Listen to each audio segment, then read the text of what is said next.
Hello everyone, कैसे सभी लोग। मैं शाकिर हुसैन स्वागत करता हूं आप सभी का आपके अपने परिवार लॉजिकल शाकिर में। दोस्तों, आज केवीएस का हमारा तीसरा सेशन है और आज हम लोग पढ़ने वाले हैं हार्डवेयर ऑफ कंप्यूटर। यानी इससे पहले मैंने आपको बताया कि जो कंप्यूटर होता है वो कंप्यूटर हार्डवेयर और सॉफ्टवेयर से मिलकर बना होता है ना। तो आज पढ़ेंगे हार्डवेयर। हार्डवेयर के अंदर में इनपुट आउटपुट डिवाइसेस क्या है, आपका कंप्यूटर का जो सीपीयू है, सीपीयू क्या काम करता है, कैसे काम करता है, इन सारी चीजों का कॉन्सेप्ट लेंगे और उसके बाद इस पर बेस 30 क्वेश्चंस करेंगे जो एग्जामिनेशन पॉइंट ऑफ व्यू से बहुत ही जरूरी है। तो चलिए अपने सेशन को बिना किसी देरी के स्टार्ट करते हैं। हार्डवेयर के बारे में थोड़ा इंफॉर्मेशन पहले ही दे रखा है। तो जब भी हम बात करते हैं कंप्यूटर की, तो कंप्यूटर जो मिलकर बना है वो आपका हार्डवेयर प्लस सॉफ्टवेयर दोनों से मिलकर बना है।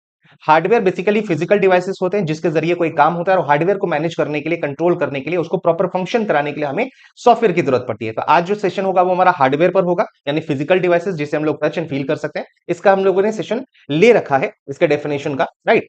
और इसी के अंदर जितने भी फिजिकल डिवाइसेस है वो सारा का सारा यहाँ पर काम करेगा। आपको एक चीज और मैंने बताया, तो हमारा जो कंप्यूटर सिस्टम है वो किस पर काम करता है, तो आईपीओएस पर काम करता है, यानी इनपुट प्रोसेस आउटपुट और स्टोरेज पर काम करता है। और हर एक चीज के लिए हमें हार्डवेयर की जरूरत पड़ेगी और हर एक चीज के लिए हमें सॉफ्टवेयर की जरूरत पड़ेगी। तो ध्यान रखिएगा, दोनों को मिलाकर हमें यहाँ पर पढ़ना है ना। इनपुट देने के लिए हमें इनपुट आउटपुट डिवाइसेस की जरूरत पड़ेगी, प्रोसेस के लिए हमें सीपीयू की जरूरत पड़ेगी, ठीक है। आउटपुट के लिए भी हमें आउटपुट डिवाइस की जरूरत पड़ेगी और स्टोरेज के लिए हमें मेमोरी या फिर स्टोरेज डिवाइसेस की जरूरत पड़ेगी। तो इन सारी चीजों के बारे में आज ये सेशन होने वाला है। तो फटाफट से एक बार कमेंट करके आप लोग यहाँ पर बता देंगे। यहाँ तक किसी को कोई दिक्कत परेशानी? Very nice, very nice. Hello hello hello hello Rajneesh, hello hello Deep, देखते रहो। चलिए नाउ, तो बहुत ज्यादा इसमें कुछ है नहीं। देखो, जब भी हम बात करेंगे यहाँ इनपुट डिवाइसेस की, जो बेसिक फंक्शन है हमारा इनपुट देना, फिर प्रोसेस करना है और उसके बाद हमें आउटपुट मिलता है। तो इनपुट देंगे तो इनपुट डिवाइसेस के जरिए देंगे। तो जैसे आपके पास कुछ फेमस इनपुट डिवाइसेस है जो एग्जाम में पूछे जाते हैं, जैसे कीबोर्ड, ठीक है। पॉइंटिंग डिवाइसेस है। देखो, मैंने यहाँ पर माउस को अलग से नहीं रखा है, यहाँ पे मैंने एक टर्म दिया है पॉइंटिंग डिवाइसेस। पॉइंटिंग डिवाइसेस का मतलब क्या हो गया कि जहां पर भी आप जाके क्या कर सको, उसको पॉइंट कर सको, जो आपको एरो दिखाए या हैंड दिखाए, ठीक है, जस्ट से जाकर आप वहां पर क्लिक कर सको, तो इस सारी डिवाइसेस को बोलेंगे हम लोग पॉइंटिंग डिवाइसेस, ठीक है। स्कैनर आ जाता है, कैमरे की बात कर ले, स्पीच रिकॉग्निशन आ गया, ये सारी चीजें आपके इनपुट के अंदर आ जाता है। अब पॉइंटिंग डिवाइस को मैंने यहां पर आपको डिफाइन किया है, पॉइंटिंग डिवाइस को अलग से कैटेगराइज किया है कि पॉइंटिंग डिवाइसेस क्या है। जैसे मान लो आपको एग्जाम में पूछ देता है कि इनमें से कौन सा है जो पॉइंटिंग डिवाइसेस है। आपको पता है कि पॉइंटिंग डिवाइसेस इनपुट डिवाइसेस है, राइट, लेकिन उसके अंदर क्या होगा, आपको कीबोर्ड भी दे देगा, स्कैनर भी दे देगा, वहां पे माउस भी रहेगा। तब आपको उसमें से चूज करना है कि पॉइंटिंग डिवाइसेस कौन सा है। तो pointing devices is also an input device, लेकिन पॉइंटिंग डिवाइसेस के अंदर क्या आ जाएगा, जैसे आपका माउस है, ट्रैक बॉल है, जॉयस्टिक है, लाइट पेन है, टच पैड है, टच स्क्रीन है। तो ये सारी चीजें आपकी किसके अंदर आ जाती हैं, पॉइंटिंग डिवाइसेस के अंदर आ जाती है, ठीक है। तो माउस, ये इसको आप डिफाइन करने की जरूरत नहीं है कि माउस काम कैसे करता है, ये आपको पता है। तो जो मेजर चीजें, जैसे माउस का अगर हम लोग इन्वेंटर की बात करें या डेवलपर की बात करें, तो उसका नाम था Douglas Douglas Engelbart. Douglas Engelbart नाम था जिन्होंने मॉस को इन्वेंट किया था या डेवलप किया था, ठीक है। ट्रैक बॉल मॉस जैसा ही होता है, थोड़ा सा चौड़ा टाइप का होता है ट्रैक बॉल। देखो, ये जो जॉयस्टिक दिख रहा है, ये जो है ना, ये वाला जो आपको दिखाई दे रहा है, इसको बोलते हैं हम लोग जॉयस्टिक, ठीक है। या आपने अगर कभी गेम खेला होगा तो जो आपको रिमोट टाइप का दिखता है गेम को कंट्रोल करने के लिए, ठीक है, तो उसको बोलते हैं हम लोग जॉयस्टिक। तो जॉयस्टिक बेसिकली किसके लिए यूज करते हैं हम लोग, गेमिंग के लिए यूज करते हैं। यहां से क्वेश्चन पूछा जाता है।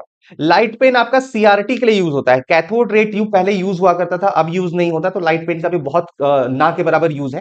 टच पैड आपको पता है, जैसे कीबोर्ड आपने देखा होगा, जैसे आपका लैपटॉप होता है तो लैपटॉप के अंदर में टच पैड होते हैं, आप उंगली से प्रेस करके उसको इनपुट दे सकते हो, ठीक है। टच स्क्रीन, आपका मोबाइल जो होता है वो टच स्क्रीन होता है, आप टच करके उसको इनपुट देते हो। जैसे आपने देखा होगा कि एटीएम जाते हो तो टच करके इनपुट देते हो। तो वहां पे क्या होता है, वो जो कुछ चीजें हैं, जैसे टच स्क्रीन हो गया, तो वो इनपुट भी होता है आउटपुट भी होता है। तो टच करके इनपुट भी दे रहे हो और वो आपको आउटपुट भी दे रहा है, ठीक है। मैं अच्छा हूं रजनीश। नाउ, तो ये कुछ आपका बेसिक था यहां पर। अब इसमें से कुछ चीजें जो इंपॉर्टेंट है, जैसे कीबोर्ड का आविष्कार किसने किया था, तो क्रिस्टोफर लेथम शोल्स ने किया था 1874 ईस्वी के अंदर में। कभी कभी पूछ देता है कि माउस का आविष्कारक कौन है या कीबोर्ड का आविष्कारक कौन है, तो वो इंपॉर्टेंट है। एक स्टैंडर्ड कीबोर्ड के अंदर अगर हम बात करें, एक स्टैंडर्ड कीबोर्ड के अंदर बस बेसिक बेसिक सा चलेंगे, क्योंकि मेन कॉन्सेप्ट जो आपका स्टार्ट होगा वो होगा आपका सीपीयू से, ठीक है। सीपीयू मेमोरी वो मेन कॉन्सेप्ट होगा। तो एक स्टैंडर्ड कीबोर्ड के अंदर में, ठीक है, एक स्टैंडर्ड कीबोर्ड के अंदर में कितने कीज होते हैं, 104 कीज होते हैं। ये जो है ये आपका अरेंजमेंट ऑफ कीज है, ठीक है। मतलब जैसे जैसे नॉर्मली जो कीबोर्ड होते हैं वो होता है क्वर्टी। क्वर्टी का मतलब क्या हो गया, तो ये जो है ये टाइप ऑफ कीबोर्ड है। क्वर्टी का मतलब देखो, यहां क्यू से स्टार्ट हुआ, W E R T Y. तो बेसिकली अरेंजमेंट ऑफ अल्फाबेट्स या अरेंजमेंट ऑफ कीज जो है वही उसका टाइप डिफाइन करता है। तो ये सबसे ज्यादा पॉपुलर है। कौन है सबसे ज्यादा पॉपुलर, कौन सा है? तो QWERTY है। तो QWERTY भी होता है, डोरक भी होता है, AZERTY भी होता है, लेकिन सबसे ज्यादा जो चलता है वो QWERTY चलता है। आपका F1 से लेके F12 तक जो कीज होते हैं उसको बोलते हैं हम लोग फंक्शन कीज। आप लोग यहाँ पे कमेंट करते रहना साथ साथ में। जो आपका F1 से लेकर F12 तक होता है that is known as function keys. तो फंक्शन कीज का काम होता है स्पेशल टास्क करना, ठीक है, स्पेशल टास्क को परफॉर्म करना। अब स्पेशल टास्क मतलब क्या? जैसे हमें रिफ्रेश करना है तो हम क्या करेंगे? F5 प्रेस कर देंगे। हमें स्लाइड शो मोड ऑन करना है तो हम F5 प्रेस कर देंगे, ठीक है।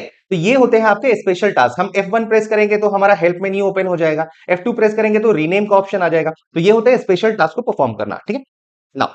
नेक्स्ट है हमारे पास, जैसे आपने यहां पर देखा होगा ये एक की होता है कैप्स लॉक की, ठीक है। यहां पर आप देखोगे तो यहां पर आपको दिखेगा नम लॉक दिखेगा, यहां पर नम लॉक, स्क्रॉल लॉक, ये सारी चीजें देखेंगे। कैप्स लॉक, नम लॉक और स्क्रॉल की को हम लोग टॉगल कीज बोलते हैं। अब टॉगल कीज क्यों बोलते हैं इसको? ये क्या करता है? स्टेट को चेंज कर देता है। स्टेट चेंज करने का मतलब क्या हो गया? स्टेट चेंज करने का मतलब क्या हो गया? जैसे मान लो हम normally A B C D लिख रहे थे, ठीक है। अभी हमने क्या किया? अभी हमने यहां पर कैप्स लॉक ऑन कर दिया।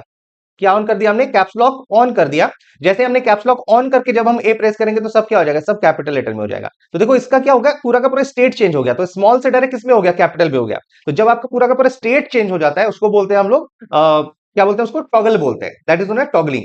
तो नम लॉक का मतलब नंबर्स को लॉक करना, सिर्फ नंबर काम करेगा, बाकी कुछ काम नहीं करेगा। स्क्रॉल लॉक का मतलब स्क्रॉल काम करेगा, बाकी कोई काम नहीं करेगा। तो ये तीन कीज जो होते हैं इसको बोलते हैं हम लोग टॉगल कीज। उसी तरह से जैसे आपका ऑल्ट की है, कंट्रोल की है, शिफ्ट की है, इसको बोलते हैं हम लोग मॉडिफायर कीज। क्यों बोलते हैं इसको मॉडिफायर कीज? इसके लिए नोट कर लेना पॉइंट। जैसे मान लो हमने सी प्रेस किया तो हमारा क्या प्रेस हो रहा है? सी प्रेस हो रहा है। लेकिन जब हम प्रेस करेंगे कंट्रोल के साथ सी तब हमारा क्या हो जाएगा? कॉपी हो जाएगा। जब हम कंट्रोल के साथ वी प्रेस करेंगे तो हमारा क्या हो जाता है? पेस्ट हो जाता है। जब हम कंट्रोल के साथ ए प्रेस करते हैं तो हमारा क्या होता है? सिलेक्ट ऑल हो जाता है, ठीक है। सिलेक्ट ऑल हो जा रहा है। इसका मतलब यहां पे देखो क्या हो रहा है? नॉर्मल सी प्रेस कर रहे थे तो सी प्रेस हो रहा था, कंट्रोल के साथ किया तो स्पेशल टास्क परफॉर्म करने लगा। अब ये क्या करने लगा? स्पेशल टास्क परफॉर्म करने लगा, ठीक है। उसी तरह से आपका नॉर्मली जैसे आप मान लो, जैसे देखो यहां पर आप की देख रहे होगे तो यहां पर देखो ये की दिख रहा है, ठीक है। या यहां पर आप देखो ये की दिख रहा है। जैसे एक की हमारे पास क्या है? यहाँ पर टू है और यहाँ पर एट द रेट है, टू है एट द रेट है। तो नॉर्मली जब आप इसको प्रेस करोगे तो टू होगी। लेकिन इसी की को जब आप क्या करोगे? शिफ्ट के साथ जब आप ये वाला की प्रेस करोगे तब ये क्या प्रेस होगा? एट द रेट प्रेस होगा। मतलब एक की के अंदर अगर दो वैल्यू है तो एक बार प्रेस करेंगे तो नॉर्मल जो नीचे वाला है वो प्रेस होगा, और शिफ्ट के साथ प्रेस करेंगे तो जो ऊपर वाला है वो प्रेस होगा, ठीक है। आपने नॉर्मली ए प्रेस किया तो ठीक है, लेकिन जब आप क्या करोगे? शिफ्ट के साथ ए प्रेस करोगे तब वो क्या हो जाएगा? कैपिटल ए में टाइप हो जाएगा।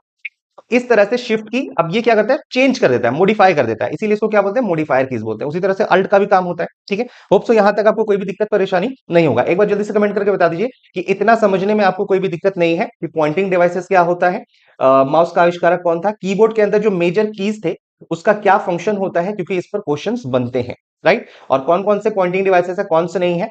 अब इसके बारे में जो जो चीजें छूट गई हैं, जैसे स्कैनर एक इंपॉर्टेंट पॉइंट है, तो उसको अभी हम लोग यहाँ पर डिस्कस करने वाले हैं। नाउ नेक्स्ट हम लोग आ जाते हैं इनपुट डिवाइस के अंदर में ही। नेक्स्ट हमारे पास है यहाँ पर स्कैनर। स्कैनर क्या होता है? स्कैनर बहुत इंपॉर्टेंट चीज है। तो स्कैनर का मतलब क्या होता है? बेसिकली जब हम कोई फिजिकल हार्ड कॉपी, ठीक है, हम क्या करते हैं? कोई भी हार्ड कॉपी को हम क्या करते हैं? जैसे मान लो हमारे पास क्या है? कोई हार्ड कॉपी है। अब हम हार्ड कॉपी को किस में चेंज करना चाहते हैं? सॉफ्ट कॉपी में। सॉफ्ट कॉपी का मतलब क्या हो गया? जो इलेक्ट्रॉनिक फॉर्म में आ जाए। इलेक्ट्रॉनिक का मतलब जो कंप्यूटर के अंदर आ जाए। हार्ड कॉपी का मतलब जो प्रिंटेड फॉर्म में हो, ठीक है, जो क्या हो? प्रिंटेड फॉर्म है। जैसे कोई बुक है तो उसको बोलेंगे हम लोग वो हार्ड कॉपी है। लेकिन उसका जब हमने स्कैन करके उसका क्या ले लिया? सॉफ्ट कॉपी अपने सिस्टम में ले लिया, उसको स्कैन करके अपने सिस्टम में ले लिया, तब उसको बोलेंगे हम लोग सॉफ्ट कॉपी। तो हार्ड कॉपी, सॉफ्ट कॉपी आपको क्लियर हो रहा होगा। तो स्कैनर बेसिकली क्या करता है? Scanner is an input device that captures text और इमेजेस। जो क्या करता है? या तो आप टेक्स्ट को स्कैन कर सकते हो या फिर इमेजेस को स्कैन कर सकते हो from paper and convert them into digital images, ठीक है।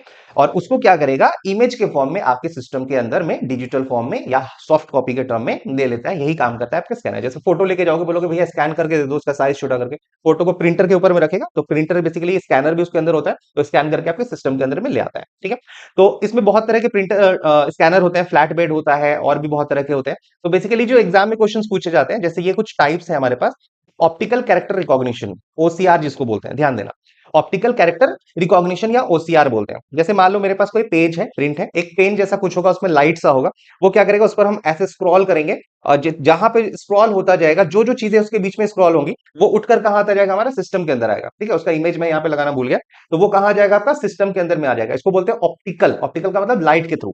कैरेक्टर, कैरेक्टर मतलब जो भी चीजें हम लिखते हैं, और रिकॉग्निशन का मतलब क्या हो रहा है? उसको रीड कर रहा है या उसको रिकॉग्नाइज कर रहा है। तो एक ऐसा डिवाइस जो क्या कर रहा है, आपको हार्ड कॉपी से सॉफ्ट कॉपी में चेंज कर रहा है। ठीक है, हार्ड कॉपी से सॉफ्ट कॉपी में चेंज कर रहा है। और ये कैसे पहचानता है, ध्यान देना, ये भी क्वेश्चन पूछा जाता है कि ये कैसे पहचानता है, थ्रू शेप।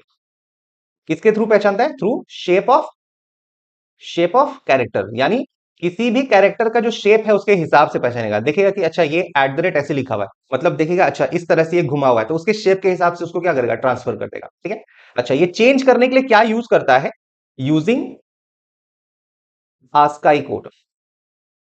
ठीक है, ये क्या काम करता है, ये आस्काई कोड में चेंज करता है, क्योंकि आस्काई कोड का मतलब क्या होता है, आपके कीबोर्ड के अंदर में जितने भी कीज हैं उसका एक न्यूमेरिक वैल्यू होता है। ध्यान देना, कीबोर्ड के अंदर में जितने भी कीज होते हैं, at the rate, A B C D, small character, capital, space bar, जितनी भी चीजें हैं, डैश सिंबल, जितनी भी चीजें हैं, हर एक की का एक कोडिंग सिस्टम होता है या उसका एक न्यूमेरिक वैल्यू होता है।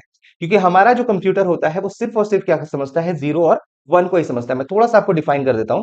जैसे मान लो हमने ए लिखा ना, तो सबसे पहले ये क्या होगा, ए को पहले से दे दिया गया है 65 एक कोड दे दिया गया है, बी को 66 एक कोड दे दिया गया है। ठीक है, तो ये क्या होगा, ये आपका तुम्हारा क्या है, न्यूमेरिक है। अभी ये कैसा नंबर है, ये तो ये डेसिमल है। ठीक है, ये कैसा है, ये डेसिमल है। जब हम लोग नंबर सिस्टम पढ़ेंगे, हालांकि आपके सिलेबस में नहीं है, तो ये जो डेसिमल है इसको सबसे पहले चेंज किया जाता है किसमें, बाइनरी में। सबसे पहले किसमें चेंज किया जाता है, बाइनरी में। तो नंबर से चेंज करना आसान होता है, तो हर एक की का एक आस्काई कोड है जो एक न्यूमेरिक वैल्यू है। अब ये इससे चेंज करता है, किससे, बाइनरी में चेंज होता है। बाइनरी का मतलब किससे, 0 1 में, इसका जो भी कोडिंग होगा वो 0 1 में चेंज होगा। और जैसे ही ये बाइनरी में चेंज हो गया, तब ये किसको मिलता है, तब ये मिलता है प्रोसेसर को। ऐसा नहीं होता कि हमने टाइप किया और प्रोसेसर को मिल गया, नहीं। तो बीच में क्या लगा, एक आस्काई कोड, एक सिस्टम है, वो उसको पहले 0 1 में चेंज करेगा। फिर वो 0 1 से क्या होगा, मतलब कोई भी वैल्यू टाइप करेंगे तो उसका एक आस्काई कोड मिलेगा, उसका न्यूमेरिक वैल्यू। फिर यहाँ पे वो 0 1 में चेंज होगा और तब जाके ये प्रोसेसर को मिलेगा। तब जाके यहाँ पे क्या होगा, तब जाके यहाँ पे प्रोसेसिंग होगा। तब जाके क्या होगा, यहाँ पर प्रोसेसिंग होगा। तो ये आस्काई कोड बहुत इंपॉर्टेंट चीज होता है। ठीक है, समझ में आ गया होगा कि आपको आस्काई कोड क्या है। तो जो ओसीआर है, वो ओसीआर क्या यूज करता है, आपका आस्काई कोड यूज करता है। तो आस्काई कोड 7 बिट का होता है, लास्ट क्लास में मैंने आपको बताया था। दूसरा देखो, यहाँ पर दूसरा हमारे पास है ऑप्टिकल मार्क रिकॉग्निशन या फिर रीडर, जिसको हम लोग ओएमआर बोलते हैं। इसको ध्यान से देखना, जैसे आप लोगों ने ऑब्जेक्टिव टाइप क्वेश्चंस किया होगा, अगर ऑफलाइन सेंटर में कभी एग्जाम दिया होगा, तो आप इस तरह से सर्कल करते हो उसको। तो आपने देखा कि इतने सारे लोग सर्कल करते हैं, तो इसको कोई तो चेक करता होगा। तो ये चेक होता है मशीन के जरिए। तो ये जिस मशीन के जरिए चेक होता है, ये जो क्या होता है, करेक्ट आंसर चेक होता है। ठीक है, ये चेक होता है आपका ओएमआर के जरिए। तो ओएमआर क्या कर रहा है, ये भी तो हार्ड कॉपी को ही सॉफ्ट कॉपी में ले रहा है ना, बाहर की दुनिया से ही आपके सिस्टम के अंदर आ रहा है। ठीक है, तो ये भी आपका क्या हो रहा है, ओएमआर के थ्रू, यानी ओएमआर भी क्या, एक तरह का स्कैनर है। तीसरा है हमारे पास मैग्नेटिक इंक कैरेक्टर रिकॉग्निशन या फिर रीडर, इसको रिकॉग्निशन भी बोलते हैं, इसको रीडर भी बोलते हैं, एमआईसीआर। ये जो एमआईसीआर है, ये बैंक के चेक में यूज होता है। ठीक है, ये कहां यूज होता है, चेक में यूज होता है। जैसे आप जाते हो बैंक में, जाके चेक दे देते हो, और चेक वो फॉरेन क्लियर नहीं करता है। वो चेक का टाइम होता है 4 बजे जाता है, फिर 4 बजे उठ के वो चेक को एक इस तरह से एक डिवाइस होता है, उसका स्कैनर होता है, उसमें डालता है। और यहाँ पे बहुत सारे नंबर्स होते हैं, ध्यान देना। ठीक है, यहाँ पे क्या होता है कि MICR कोड होता है, 9 डिजिट का। उसके अंदर पूरा का पूरा बैंक का डिटेल, जो यूजर है उसका बैंक का अकाउंट का डिटेल रहता है। ये उसको क्विकली चेक कर लेता है, फॉरन मतलब विद इन सेकंड उसको क्या कर लेगा, चेक कर लेगा। और चेक करने के बाद ट्रांजैक्शन इजीली हो जाता है। तो जो मल्टीपल ट्रांजैक्शन होते हैं या बहुत जल्दी ट्रांजैक्शन हो सकते हैं, वो चेक के जरिए, तो वो किसके जरिए होता है, आपका MICR के जरिए, यानी मैग्नेटिक इंक कैरेक्टर रिकॉग्निशन के जरिए। ठीक है, तो चेक में यूज होता है। आपका नेक्स्ट है यहाँ पर BCR, या फिर हम बोलते हैं इसको बारकोड रीडर। तो ये देखो, इस तरह से जो प्रोडक्ट में कोई सा भी प्रोडक्ट होता है, कोई भी प्रोडक्ट, दुनिया का कोई भी प्रोडक्ट खरीदो, उसके अंदर देखोगे इस तरह से वर्टिकल लाइंस होते हैं, या ऐसा कुछ होगा, या ऐसा कुछ होगा, या ऐसा कुछ होगा। उसमें क्या होता है, प्रोडक्ट का पूरा डिटेल होता है। प्रोडक्ट का क्या होता है, पूरा डिटेल होता है, उसका प्राइस कितना है, उस पर कितना डिस्काउंट लगा है, ठीक है, उसमें बाय वन गेट वन है कि नहीं। तो ये जो आपका एक BCR, ये जो एक डिवाइस आपको दिखाई दे रहा है, इसके अंदर एक रे निकलता है, यहाँ पे एक बटन होता है, इसको ऐसे प्रेस करता है प्रोडक्ट, वो जो स्कैनर होता है स्कैन करता है, उस प्रोडक्ट का डिटेल कहां ले लेता है, अपने सिस्टम के अंदर। तो कहां से ले रहा है, हार्ड कॉपी से किस में ले रहा है, सॉफ्ट कॉपी में ले रहा है। तो ये यूज करता है किसके जरिए, BCR, यानी बारकोड रीडर के जरिए। एक आपने देखा होगा क्विक रेस्पॉन्स, क्यूआर का फुल फॉर्म ध्यान रखना, क्विक रेस्पॉन्स होता है। ये जो आप क्यूआर को स्कैन करके यूपीआई वगैरह करते हो, क्या करते हो, यूपीआई करते हो। यूपीआई का फुल फॉर्म क्या होता है, unified unified payment interface. Unified payment interface होता है। ठीक है, तो यूपीआई के जरिए आप आसानी से आजकल बहुत तेजी से ट्रांजैक्शन कर सकते हो। यहां तक किसी को कोई दिक्कत परेशानी, एक बार बताइएगा।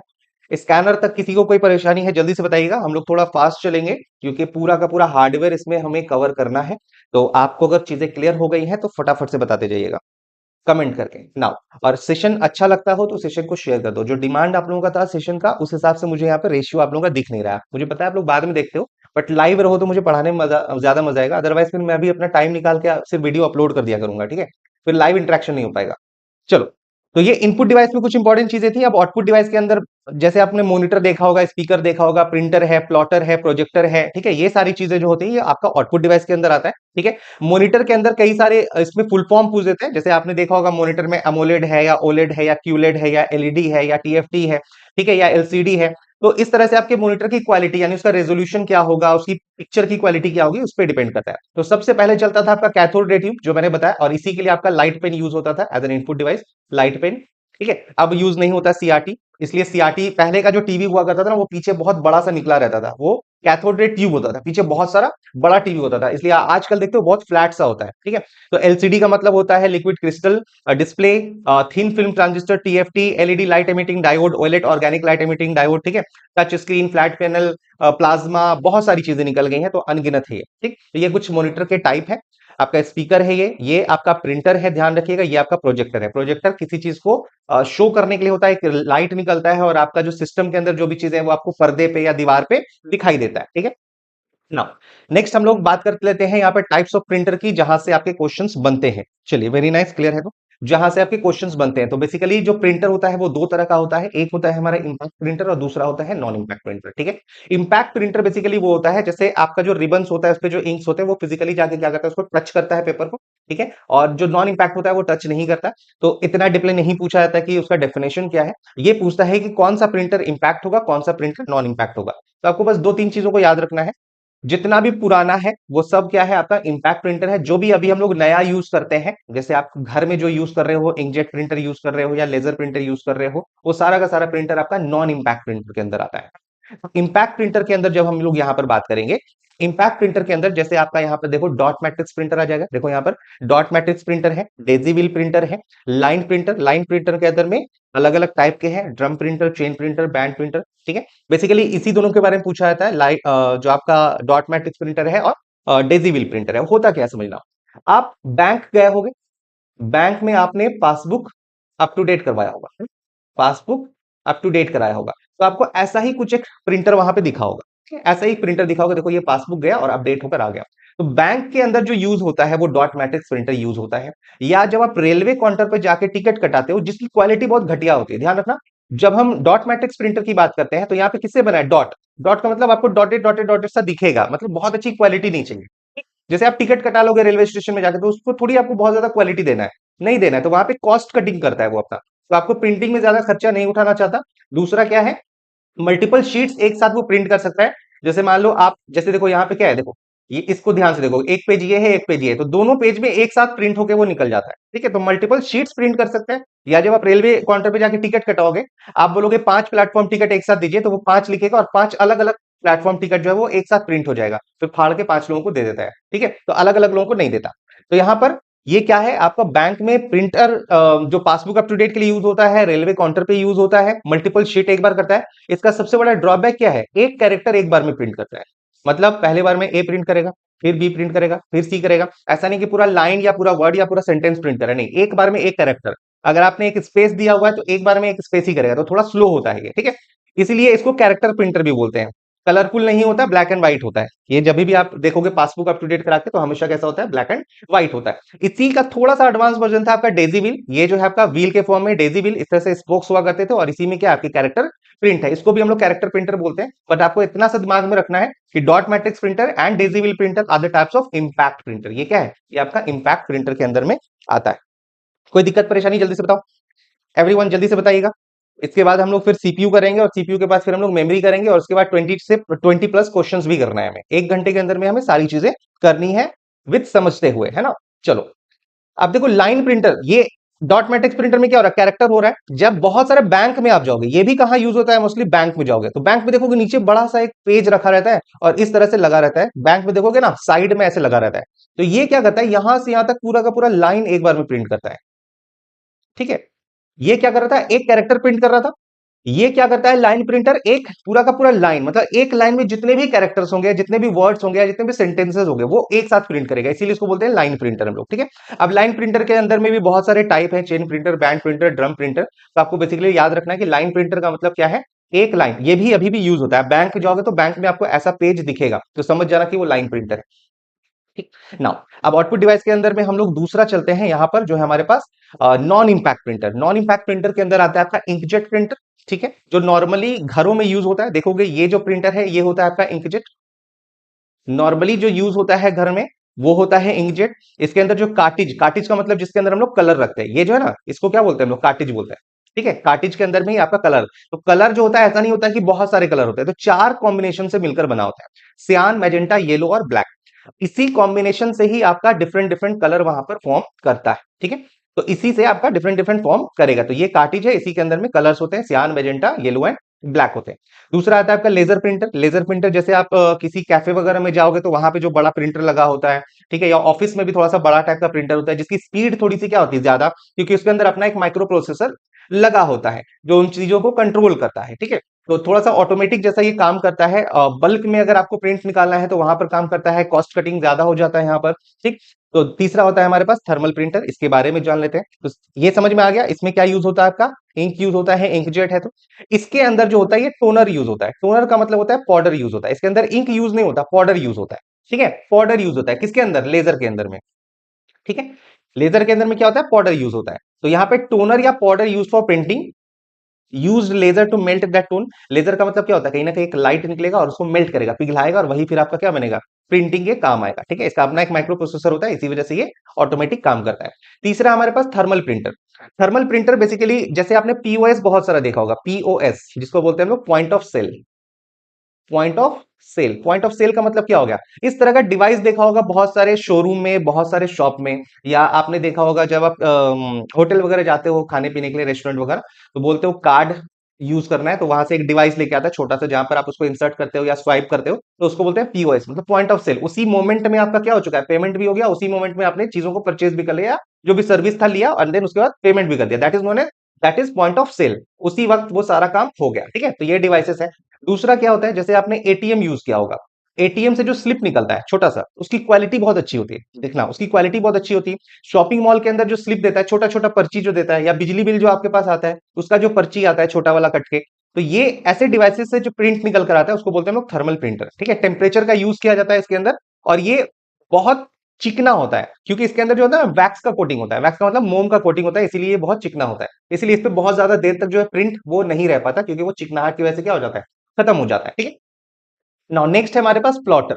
प्लॉटर क्या होता है, जैसे जितने भी बैनर्स हैं या थ्री डी ग्राफिक्स हैं, ठीक है, थ्री डी ग्राफिक्स है या फिर बड़े बड़े होर्डिंग्स हैं, आपने देखा होगा रोड किनारे बहुत बड़ा एडवर्टीजमेंट सब लगा रहता है, बड़े बड़े बैनर लगे होते हैं। तो हम लोग छोटा ए फोर साइज पेपर, तो चलो ठीक है, क्या करेंगे, ए फोर साइज पेपर जो हमारे पास है, नॉर्मली हम लोग ए फोर साइज पेपर यूज करते हैं, वो तो प्रिंटर से निकाल लेंगे। लेकिन अगर हमें कोई बैनर या ग्राफिक्स या फिर कोई नक्शा निकालना है या मैप निकालना है, तो वो तो इससे नहीं निकलेगा, उसके लिए तो हमें बड़ा मशीन चाहिए, तो उसके लिए यूज करते हैं हम लोग प्लॉटर, ठीक है। तो उसके लिए प्लॉटर यूज होता है। तो प्लॉटर भी क्या है, आपका आउटपुट डिवाइस है, जी हाँ, बैनर, चार्ट, मैप, ये सब प्लॉटर यूज होता है, ठीक है। तो graphics output input device, three D printing, high quality printing होता है। तो सबसे अच्छा अगर पूछे क्वालिटी कौन सा होता है प्रिंटर के रूप में, प्लॉटर आपका सबसे अच्छा प्रिंटिंग क्वालिटी देता है। तो ये आपका इनपुट डिवाइस आउटपुट डिवाइस खत्म हो गया, ठीक है। होप सो यहां तक चीजें आपको क्लियर होंगी। तो ध्यान रखना जितना भी अभी हम लोगों ने पढ़ा है, अभी इस पर मैं आपको क्वेश्चंस कराऊंगा, ठीक है। लेकिन उससे पहले हम लोग चलेंगे अपना, अब हमने क्या देखा, आई इनपुट दिया और जो ओ निकला, मतलब आईपीओएस का हमने आई पढ़ लिया और ओ पढ़ लिया। बीच में क्या पढ़ेंगे हम, प्रोसेसिंग पढ़ेंगे, प्रोसेसिंग कैसे होता है। तो ये आपका मैंने लास्ट क्लास में भी बताया है, ये आपका क्या है, प्रोसेसर है। अच्छा, प्रोसेसर का मतलब क्या हो गया, VLSI, very large scale integration, कौन से जनरेशन से आ गया था, तो फोर्थ जनरेशन से आपका आ गया था। पहला प्रोसेसर कौन सा बना था, इंटेल 4004 बना था, ठीक है। कब बना था, 1971 में बना था। फेडरिको फ्रेगिन एंड टेड हॉफ ने इसको बनाया था। तो हमने इनपुट दिया, बीच में प्रोसेस हुआ और हमें आउटपुट मिल गया, और उसके बाद जो भी स्टोरेज का काम है यहाँ पर हो गया। यहाँ पर मेमोरी यूनिट का मतलब हम बात करें यहाँ पर किसकी, रैम की, क्योंकि मैंने आपको क्या बोला, आप कुछ भी इनपुट देते हो, आप यहां पर क्या करते हो, आप कुछ भी इनपुट देते हो, तो सबसे पहले वो किसके पास आता है, रैम के पास आता है, और फिर रैम से वो मिलता है सीपीयू को। जितना काम, मतलब सारा काम कहां होता है, सारा काम रैम में होता है, ठीक है, सारा काम रैम में होता है। मतलब रैम हमें वो स्पेस देता है जहां पर सीपीयू सारा का सारा काम करेगा। अगर रैम ही नहीं होगा तो सीपीयू को वो स्पेस ही नहीं मिलेगा जहां से वो काम कर पाएगा। इसलिए रैम का इंपॉर्टेंस बहुत जरूरी है। दैट इज वाई इसको रैंडम एक्सेस मेमोरी बोलते हैं, इसको वोलेटाइल मेमोरी बोलते हैं। क्यों रखा जाता है, ये हम लोगों ने पहले क्लास या फंडामेंटल वाले क्लास में इस चीज को समझ लिया था। होप सो आप लोगों को अभी तक याद होगा, क्योंकि बार बार एक ही चीज को मैं आपको नहीं बताऊंगा, ठीक है। चलिए, तो ये जब आपका मेन पार्ट जो ये वाला पार्ट है, ये कैसे काम करेगा, मतलब कहीं ना कहीं अगर आपको सीपीयू तक इंफॉर्मेशन पहुंचाना है तो सीपीयू तक इंफॉर्मेशन कहां से पहुंचेगा, तो रैम से ही सीपीयू को इंफॉर्मेशन मिलना पड़ेगा। अब रैम के अंदर में बहुत सारा प्रोसेस होगा। मैंने आपको बताया कि रैम जो होता है ऐसे ब्लॉक्स में बटा होता है, हर ब्लॉक में कुछ एड्रेस होता है, ठीक है।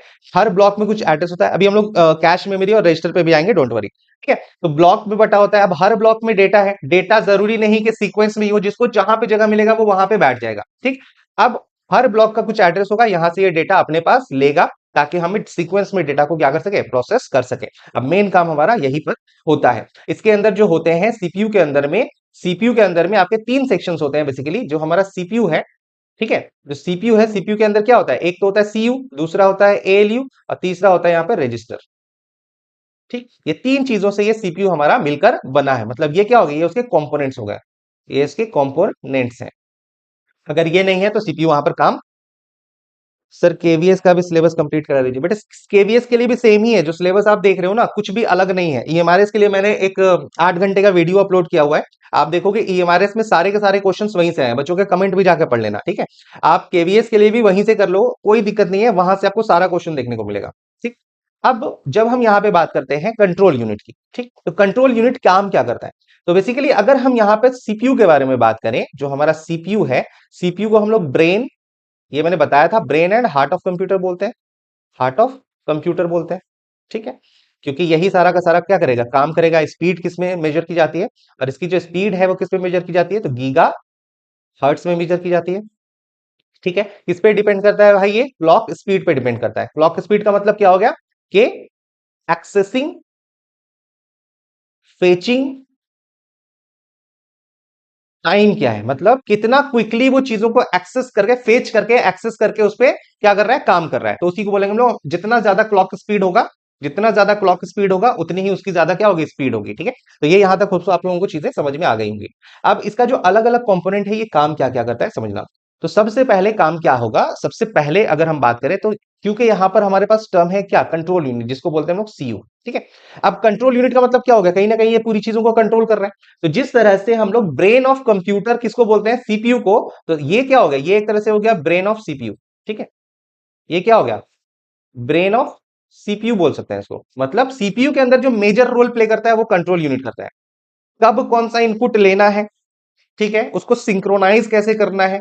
इनपुट डिवाइस अगर आ रहा है तो कहीं ना कहीं उससे सिंक्रोनाइज करके ही तो उससे डेटा लेगा, तो उस तक सिग्नल पहुंचाना कि हाँ भाई अब तुम रेडी हो जाओ, हम तुमसे इनपुट लेंगे। आउटपुट डिवाइस को रेडी करना कि हाँ तुम रेडी हो जाओ, अब तुमको आउटपुट मिलने वाला है। तो ये सब जो काम होता है ये कंट्रोल सिग्नल के जरिए होता है, ठीक है। ये सब काम किसके जरिए होता है, तो ये काम करता है कंट्रोल सिग्नल के जरिए। जो सीयू है, सिग्नल प्रोसेस करता है, सिग्नल देता है इनपुट डिवाइसेस को भी और आउटपुट डिवाइसेस को भी कि अब तुम्हारी बारी है, चलो रेडी हो जाओ, अच्छा चलो अब तुम्हारी बारी है, तुमको आउटपुट मिलने वाला है। क्योंकि बहुत सारे इनपुट डिवाइसेस होंगे, बहुत सारे इनपुट आप दोगे, बहुत सारे आउटपुट की जरूरत पड़ेगी, किसी को प्रिंटर की जरूरत पड़ेगी, किसी को स्क्रीन की जरूरत पड़ेगी, किसी को स्पीकर की जरूरत पड़ेगी। तो ओवरऑल जो मैनेज कर रहा है उस वक्त प्रोसेसिंग के टाइम में, तो ये कौन मैनेज कर रहा है, कंट्रोल यूनिट मैनेज कर रहा है, ठीक है। तो जो आपने प्रोसेस दिया, जैसे मैंने आपको क्या बोला, ये जो रैम है आपका, समझना, ये जो आपके पास क्या है, ये जो आपके पास रैम है, तो रैम क्या है, ब्लॉक्स में है, ठीक है। रैम क्या है, ब्लॉक में है। तो मान लो मेरे पास कोई एक प्रोग्राम था, मान लो ये 50 KB का था, ठीक है, 50 KB का कोई एक प्रोग्राम था, और ये जो ब्लॉक मेरा बंधा हुआ है ये 20 KB का ब्लॉक है। ये पर ब्लॉक कितने केबी का है, 20 KB का मान लेते हैं, 20 KB का। तो ये 50 KB एक में तो आ नहीं पाएगा, तो 20 KB यहां आएगा, 20 यहां आएगा, ठीक है। अच्छा यहां पे हो सकता है कोई प्रोसेस P2 हो, बाकी का 10 KB कहां आ जाएगा, यहां पर आ जाएगा, या जहां पे भी उसको जगह मिलेगा। अब अगर इसे हमें एक्सेस करना है, अगर हमें क्या करना है, इस प्रोग्राम को अगर हमें क्या करना है, इस P1 को एक्सेस करना है, तो हमें ये वाला एड्रेस चाहिए, इसके बाद ये वाला चाहिए, उसके बाद ये वाला चाहिए, है ना। सीक्वेंस तो हमें इसका पता होना चाहिए। तो इसका करेक्टनेस कैसे होगा कि पहले डेटा हम यहां से उठाएं, फिर हम यहां से उठाएं, और फिर इसको ना उठा के यहां से उठाएं। तो हर डेटा जो ब्लॉक में बंधा हुआ है उसको एड्रेस रखना बहुत जरूरी है कि हमारा कितना डेटा हमारे पास आ चुका है और इसका बचा हुआ करेक्ट सीक्वेंस में हमारा डेटा कहां पर है। तो ये पूरा करेक्टनेस, और जो सीक्वेंस है ये कौन चेक करता है, तो ये चेक करता है आपका सीयू। तो CU is the overall manager of control, sorry CPU, ठीक है। तो check the correctness of sequence of operation, जो सीक्वेंस हो रहा है। It fetches the program instructions from primary storage, यानी रैम से ही क्या करेगा, ये रैम से ही क्या करेगा, सीपीयू को देगा। फेच करने का काम कौन करेगा, तो कंट्रोल यूनिट करेगा। Interprets them and ensure correct execution, उसके बाद वो क्या करेगा, प्रोसेसर को देगा, यानी उस पर उसके बाद उस पर काम चलेगा, और काम होने के बाद फिर वो क्या करेगा, एग्जीक्यूशन होगा या प्रोसेस होगा, और उसके बाद वो आउटपुट में चेंज करेगा। It controls the input and output devices, जैसे इनपुट को रेडी करना, हाँ चलो ठीक है अब तुम्हारी बारी है, हाँ आउटपुट डिवाइस रेडी हो जाओ, प्रिंटर रेडी हो जाओ, क्योंकि यहां से प्रिंट हो चुका है। तो जो कोऑर्डिनेशन का काम करेगा इनपुट डिवाइस आउटपुट डिवाइस के बीच में, और ये थ्रू किसके जरिए करेगा, तो कंट्रोल सिग्नल के जरिए करेगा। तो ये काम करेगा आपका कंट्रोल यूनिट करेगा। It is the brain of CPU. Hope so यहां तक चीजें समझ में आ गई होंगी। तो सीयू का बहुत इंपॉर्टेंट रोल होता है। तो सबसे पहले डेटा सीयू, सीयू से मिलता है फिर किसको, एएलयू को। एएलयू का मतलब होता है अर्थमेटिक लॉजिक यूनिट। ये जो एएलयू है ये काम क्या करता है, जो एएलयू है ये अर्थमेटिक एंड लॉजिक ऑपरेशंस करता है, यानी जितना भी कैलकुलेशन का काम है, जितना भी कैलकुलेशन का काम है ये सब कौन सेक्शन करेगा, अलग अलग सेक्शन में बटा हुआ है। कंट्रोल वाला काम हो गया कंट्रोल यूनिट का, ऑपरेशन वाला जितना काम हो गया। अब मान लो हमने यहां पर 5+2 दे दिया, ठीक है, तो ये हमारे पास अर्थमेटिक हो गया, ये हमारे पास क्या हो गया, अर्थमेटिक हो गया। अब हमने यहां पर दे दिया 5 > 2, अब यहां पे रिजल्ट क्या होगा, या तो ट्रू होगा या फॉल्स होगा। तो ये जो हो गया ये क्या ऐसा हो गया, ये हो गया लॉजिकल। यहां पर आप लॉजिक की बात कर रहे हो, तो यहां पर आपका रिजल्ट इक्वल टू कुछ नहीं निकलेगा, या तो ट्रू में निकलेगा या फॉल्स में निकलेगा। और इसी ट्रू फॉल्स को हम क्या बोलते हैं, बुलियन बोलते हैं। कंप्यूटर की भाषा में इसको क्या बोलते हैं, बुलियन बोलते हैं, ठीक है। बुलियन का मतलब इधर ट्रू और फॉल्स। तो ये लॉजिकल ऑपरेशन भी परफॉर्म करेगा, अर्थमेटिकल ऑपरेशन भी परफॉर्म करेगा, लेकिन वो मिलेगा कहां से, तो कंट्रोल यूनिट के पास इंफॉर्मेशन आया कि किसी ने हमें कैलकुलेशन भेजा, चलो उसको नीचे वाले सेक्शन में दे दो। एलयू उस पर काम करेगा, और एलयू काम करेगा। अब नेक्स्ट जो काम स्टार्ट होता है वो होता है हमारा रजिस्टर का, ठीक है। अब रजिस्टर क्या होता है, इस चीज को समझना बहुत इंपॉर्टेंट है। देखो रजिस्टर क्या होता है, सीपीयू के अंदर में ही एक स्टोरेज होता है छोटा सा, ठीक। जैसे एक चीज को समझो, जैसे मैंने आपको एक रैम का एग्जांपल दिया था, ठीक है। समझना अभी, मैं आपका कमेंट नहीं लूंगा। जैसे मैंने आपको एक एग्जांपल दिया कि ये जैसे क्लास है ना। अभी मैं बैठा हूं तो क्लास ले रहा हूं, मतलब आपका एग्जीक्यूशन चल रहा है, तो मैंने बोला कि भाई मुझे एक क्लास की जरूरत पड़ेगी। तो ये जो कमरा हो गया, ये कमरा क्या हो गया, रैम हो गया। लेकिन उसके साथ ये क्या है, ये टेबल है, जहां पर मेरा लैपटॉप रखा हुआ है, जहां पर मेरा टैबलेट रखा हुआ है, मोबाइल रखा हुआ है, पेन रखा हुआ है। अभी इस एग्जीक्यूशन के लिए टेम्पोररी मुझे कुछ डेटा की जरूरत पड़ रही है, मतलब कुछ एक छोटे से स्टोरेज की जरूरत पड़ रही है, जहां पर एग्जीक्यूशन के टाइम में मुझे जरूरत है। हालांकि रैम तो है, उसके अलावा भी हमें क्या है, एक कुछ और स्पेस की जरूरत पड़ रही है, तो उसको बोलेंगे हम लोग रजिस्टर। तो रजिस्टर बेसिकली क्या होता है, इसको बहुत ध्यान से समझना। जैसे मान लो कंट्रोल यूनिट तो एक्सेस करवा रहा है, ठीक है। हमने बोला कि सर ये जो हमारे पास रैम था, क्योंकि ये आपका जो है कॉन्सेप्चुअल क्लास है, ध्यान ना। यहां पर ये जो है, ये इसको हम क्या बोलते हैं, अलग अलग ब्लॉक्स बोलते हैं, है ना। अलग अलग ब्लॉक्स बोलते हैं। तो कुछ डेटा हमारा यहाँ पर था, है ना, P1 मान लो एक प्रोग्राम P1 था, और एक प्रोग्राम हमारा कुछ अधूरा पार्ट उसका P1 यहाँ पर आ गया, और यहाँ पर हमारे पास P2 है, और यहाँ पर हमारे पास P2 नाम का कोई प्रोग्राम, ठीक है। तो ये P1 पूरा यहाँ और यहाँ दोनों जगह से एक्सेस करेगा, तभी तो हमारा ये पूरा P1 क्या करेगा, एग्जीक्यूट करेगा। अगर मान लो हमने उसको कोई मूवी दिया और मूवी का 10 मिनट दिखा करके वो क्या कर दे, ब्रेक कर दे, तो हम बोलेंगे भाई हमारा तो काम ही नहीं कर रहा है। तो जब तक पूरा का पूरा मूवी ना दिखा दे इंटरवल के बाद भी, तो इंटरवल के पहले तक यहाँ था, इंटरवल के बाद यहाँ है, तो यहाँ से भी तो उठाना पड़ेगा। अब इसको अगर पहले उठा दे तब भी मुश्किल है, कि इंटरवल के बाद वाला पार्ट पहले दिखा दिया। तो इसका सीक्वेंस उसको क्या होना चाहिए, पता होना चाहिए कि पहले इसको उठाना है फिर इसको उठाना है। तो ये जो उठा उठाकर अपने पास इंफॉर्मेशन रखेगा, तो ये जो क्या है हमारे पास सीपीयू है, तो सीपीयू के अंदर ही एक रजिस्टर होता है, सीपीयू में ही अटैच होता है रजिस्टर। रजिस्टर का मतलब क्या है, स्पेस, कि भाई ये कौन सा इंस्ट्रक्शन एग्जीक्यूट हो रहा है, अभी ये हो रहा है, इसका इंफॉर्मेशन रखेगा। तब मिलेगा किसको, सीपीयू को।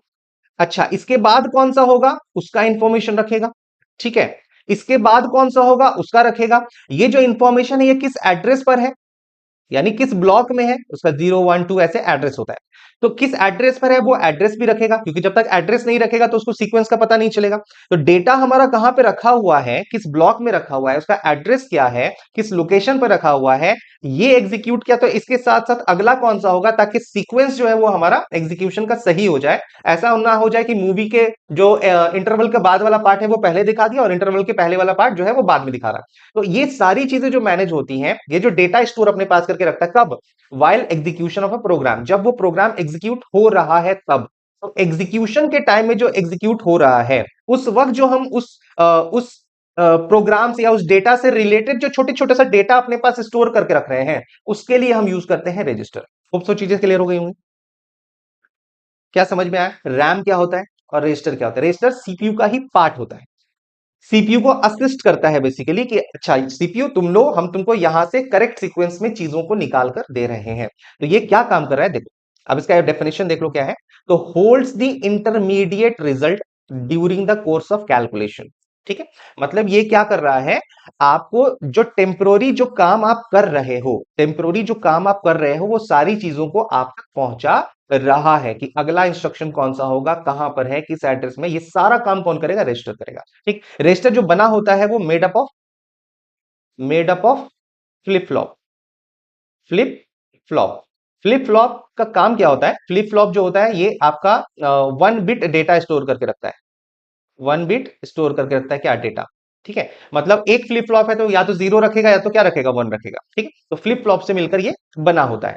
Provides data as and when required, मतलब क्या हो गया, अब देखो रजिस्टर का यहां पर क्या है, टाइप है।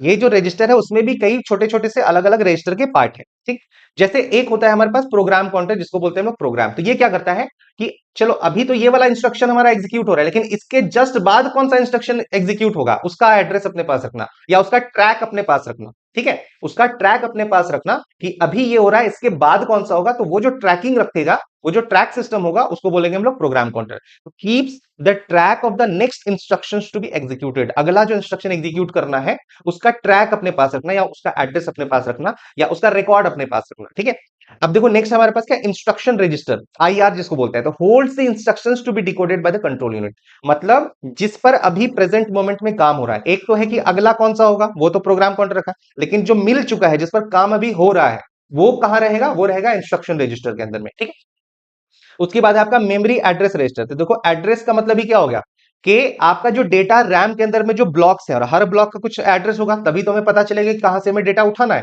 तो उस ब्लॉक का एड्रेस रखना, यानी वो जो इंस्ट्रक्शन है वो ब्लॉक में कहां पर किस एड्रेस में है, उसका एड्रेस अपने पास रखता है मेमोरी एड्रेस रजिस्टर, या जिसको बोलते हैं हम लोग MAR बोलते हैं। ठीक है, अच्छा MBR क्या होता है, जिसको बोलते हैं हम लोग memory buffer register. Basically buffering क्या होता है, बफरिंग क्या होता है, बफरिंग कहते हैं एक तरह से फ्यूचर यूज के लिए पहले से स्टोर करना, पहले से स्टोर करना। ठीक है, मतलब समझना, जैसे YouTube पर आपने कभी देखा होगा, YouTube ऑन करोगे और आपका इंटरनेट कनेक्टिविटी बहुत अच्छा है। ठीक है, इंटरनेट कनेक्टिविटी बहुत अच्छा है, YouTube ऑन किया तो देखोगे कि एक जो लाल लाइन है जो चल रहा है, जितना आपका एग्जीक्यूट हुआ, अब बीच से ना आगे व्हाइट सा लाइन काफी आगे बढ़ चुका होगा।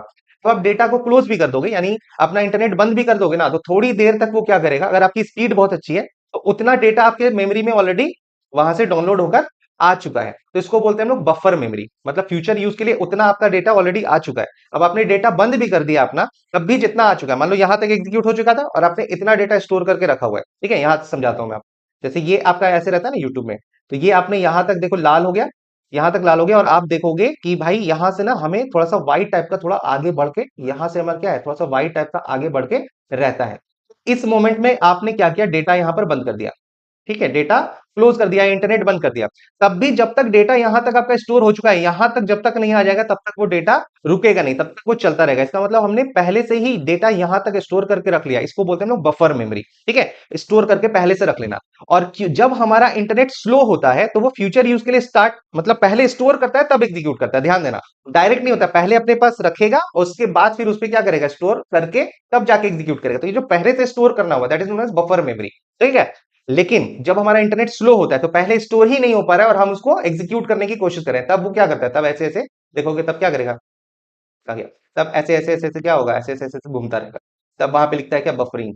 बफरिंग का मतलब क्या, अभी भाई स्टोर हो रहा है, रुक जाओ, इंटरनेट की स्पीड आपकी स्लो है। समझ में आ गया, very good, to hold data before it is used, very nice Sudhir. यहां तक कॉन्सेप्ट क्लियर हो, देखो बहुत इंपॉर्टेंट कॉन्सेप्ट है सीपीयू का। अगर आपने सीपीयू का कॉन्सेप्ट समझ लिया, रैम का कॉन्सेप्ट समझ लिया, तो आपने समझो कि ऑलमोस्ट आधा कंप्यूटर समझ लिया। ठीक है, बाकी इंटरनेट नेटवर्क वगैरह वो तो थ्योरी है, आपको समझना है कैसे काम करेगा। लेकिन मेन जो कंप्यूटर काम करता है वो तो सीपीयू, रैम और रजिस्टर और कैश मेमोरी, यही सब पे काम करता है, स्टोरेज पे काम करता है ना, बेसिकली आईपीओएस पे काम करता है। ये एक और इंपॉर्टेंट टर्म है हमारे पास, यहां पे देखो एक्यूमुलेटर है। ठीक है, एक्यूमुलेटर, एक्यूमुलेटर क्या काम करता है, जैसे use to store temporary results and results produce by ALU. आपने जैसे मान लो आपने एलयू, एलयू आपको समझ में आ गया, अर्थमेटिक लॉजिक यूनिट, आपने एलयू को दिया 2+5 - 9 × 2 दे दिया। ठीक है, तो पहले ये स्टेप पे क्या करेगा, 2+5 करेगा, और सबसे पहले क्या करेगा, 9 18 करेगा। ठीक, पहले स्टेप में तो यही करेगा, स्टेप 1 आपका यही होगा। फिर क्या करेगा, फिर आपका करेगा यहाँ पर 2 + 5 मतलब 7 और फिर -18 करेगा, तब ये आपका स्टेप 2 हुआ। बोर्डमास के थ्योरम को अगर आप फॉलो करोगे तो ये जो इस वाले पार्ट का जो रिजल्ट होगा कहीं तो स्टोर करके रखेगा, तभी ना इस वाले स्टोर करके यहां पर एक वैल्यू पुट किया। तो ये जो इंटरमीडिएट रिजल्ट आ रहा है या जो टेम्पोररी बीच का जो रिजल्ट आ रहा है, फाइनल रिजल्ट नहीं, जो टेम्पोररी बीच का रिजल्ट आ रहा है उसको भी तो कहीं स्टोर करके रखना पड़ेगा। और ये सारा काम कहां हो रहा है, अभी हमारा पूरी तरह से एग्जीक्यूट नहीं हुआ है, एग्जीक्यूशन के बीच में तो हो रहा है। तो रजिस्टर हमेशा कब काम करता है, एग्जीक्यूशन के ड्यूरेशन में काम करता है। ठीक है, एग्जीक्यूशन जब हो रहा होता है उस ड्यूरेशन में हमारा रजिस्टर टेम्पोरली चीजों को स्टोर करके रखता है। अब एक चीज बताओ, अब रजिस्टर का साइज छोटा होगा तो रजिस्टर भी कैसा होगा, ये वोलेटाइल होगा कि नॉन वोलेटाइल होगा, वोलेटाइल होगा कि नॉन वोलेटाइल होगा, जल्दी बताओ, वोलेटाइल होगा कि नॉन वोलेटाइल होगा। एवरीवन, अगर आपको कॉन्सेप्ट समझ में आया है तो आप बता पाओगे इसको कि वोलेटाइल होना चाहिए रजिस्टर या नॉन वोलेटाइल होना चाहिए, क्योंकि डेटा तो हमारा रैंडम चेंज होता रहेगा, बहुत सारे इनपुट्स आएंगे। और रजिस्टर का साइज क्या होगा, ऐसा नहीं है कि जीबी में होगा, वो एमबीज में होता है। ठीक है, ज्यादा रजिस्टर का साइज होता नहीं, कम होता है, क्योंकि हर बार वो क्या होगा, चेंज होता रहेगा। ठीक है, एग्जैक्टली टेम्पोररी होगा, इसका मतलब कैसा होगा, वोलेटाइल होगा, नॉन वोलेटाइल नहीं होगा, टेम्पोररी होगा। ठीक है, क्योंकि टेम्पोररी तभी हम उसको रखते हैं क्योंकि इसको बार बार हमें चेंज करने की जरूरत पड़ती है। ठीक, एक आता है आपके पास डेटा रजिस्टर, डेटा रजिस्टर का, very good very good very good Ankit. एक आता है डेटा रजिस्टर, डेटा रजिस्टर का मतलब होता है ऑपरेंड्स को हम लोग स्टोर करके रखते हैं। अब ऑपरेंड्स क्या होता है, जैसे मान लो हमने यहाँ पे लिखा ए प्लस बी, ठीक है, ए प्लस बी हमने लिखा, तो जिस पर हम लोग एक्शन कर रहे हैं उसको बोलेंगे ऑपरेंड्स। ठीक है, इसको भी तो स्टोर कर रखना होगा, और ये जिस पर हम जो हम एक्शन कर रहे हैं इसको बोलते हैं हम लोग ऑपरेटर। मतलब जो action addition subtraction multiplication division ये होगा ऑपरेटर, और जिन चीजों के बीच कर रहे हैं, जैसे हम लोग यहाँ पे कर रहे हैं, जैसे किस पे 5 + 2 कर रहे हैं, तो 2 और 5 हमारा क्या हो गया, ऑपरेंड्स हो गया, तो इसको भी तो स्टोर करके रखना पड़ेगा, है ना। तो ये होता है डेटा रजिस्टर के अंदर में। तो इतनी सारी चीजें होती हैं, बफरिंग, होप सो आप लोगों को चीजें समझ में आ गई होंगी। फ्यूचर यूज के लिए पहले इस्तेमाल करें फिर विश्वास करें। बेसिकली यहाँ पे क्या कर लें, बफरिंग का मतलब क्या हो गया, पहले इस्तेमाल करें, पहले इस्तेमाल फिर विश्वास। ठीक है, पहले भाई आ जाओ तुम, उसके बाद हम उसको यूज करेंगे। होप सो चीजें क्लियर, क्लियर, यहां तक कोई दिक्कत परेशानी, यहां तक कोई दिक्कत परेशानी। अच्छा, आप लोगों के लिए ना एक चीज और है, ठीक है, देखो ये क्लासेस तो आपको पता है कि फ्री है ना, यूट्यूब पे आप लोगों के रिक्वेस्ट पे मैं क्लासेस चला लेता हूँ। इन केस यहाँ पे यूट्यूब पे बहुत सारे ऑप्शन है, मैंने देखा मेरे में भी ऑप्शन आ रहा था, इसमें एक थैंक्स का ऑप्शन भी आता है। तो if you want to support me financially, you can say thanks और you can pay through thanks. ठीक है, वहां पे ऑप्शन आता है, कोई बाउंडेशन नहीं है, अगर आप करना चाहो तो वहां पे कर सकते हो, थैंक्स ऑप्शन का इस्तेमाल कर सकते हो। ठीक है, ये मैंने बता दिया क्योंकि वहां पे ऑप्शन था, and I get also supported now. Cache memory, अब देखो नेक्स्ट हमारे पास रजिस्टर, आपको समझ में आ गया। ठीक है, अच्छा, रजिस्टर जो होता है वो सुपर फास्ट होता है, ध्यान देना। नेक्स्ट आता है हमारे पास कैश मेमोरी। अब ये कैश मेमोरी क्या है, इस चीज को समझना।